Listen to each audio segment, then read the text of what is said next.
For nearly 3 years, I've been submitting Freedom of Information requests, talking to sources, annoying executive chamber staffers to report on former Governor Cuomo's $500 million New York Broadband for All program that was initially announced in 2015. We want 100% coverage in 2 years, which when we started, everybody said it is an impossible goal. The state is spending $500 million to subsidize the coverage, so we get it to every household all across the state. We get it done by 2018. Actually, the final total of that funding was closer to $735 million. Well, as it turns out, as New York State Comptroller Tom DiNapoli announced Friday morning, Empire State Development fell short of meeting its program goals. Probably no surprise when you look at some of the other audits we've done on Empire State Development in the past. This program on broadband has fallen short of its goals. What were those goals again? We want 100% coverage in 2 years.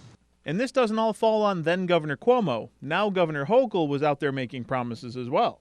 January 1, 2019, at the end of the next 4 years, you'll see that every business in this community, in this state, is connected. We'll have the fastest speed broadband of any state in the nation.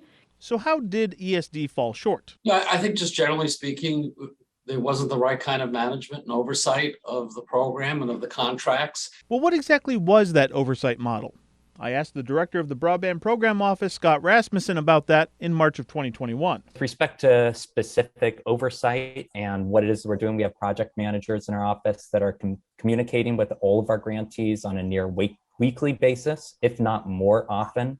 As it turns out, that oversight wasn't good enough for the Comptroller's office. It's another key, takeaway as far as this audit. Better planning, then better oversight when the plan is being implemented, and be honest and open about how you're progressing. Even if sometimes that means you have to admit, you know what, it's not getting done as quickly as we'd like. Again, when I spoke to Scott Rasmussen in March of 2021, who, by the way, left ESD weeks ago in early June, there were 14 projects that were still unfinished out of 126 total.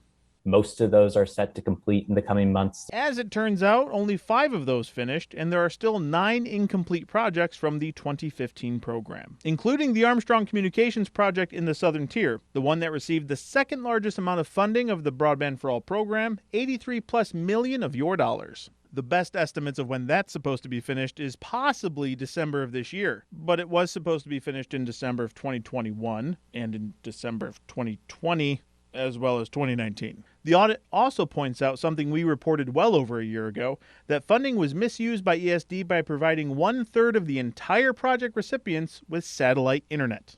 So even though there were some of the connections made, it's not with the high-speed technology that really people need to utilize today.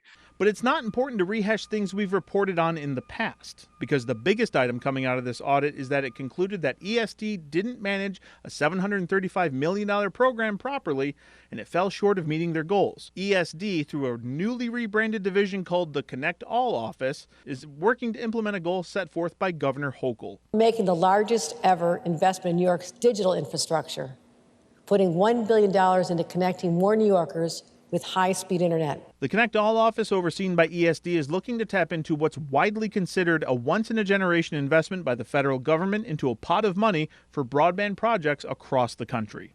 Are they equipped to even handle this? We don't want to waste the resources that Washington is devoting to this. So with new leadership across the board, in state government, in the elected positions, new leadership at ESD, I hope that they will learn from past mistakes. Other states, however, have their own separate broadband offices that are not connected to an economic development office.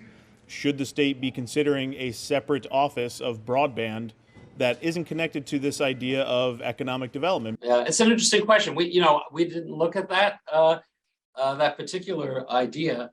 It might be one for us to consider, especially if the more recent efforts fall short as well. For now, they do have it housed at ESD, so let's hope that ESD gets it right. With a potential $1 billion to try and connect New York. Again.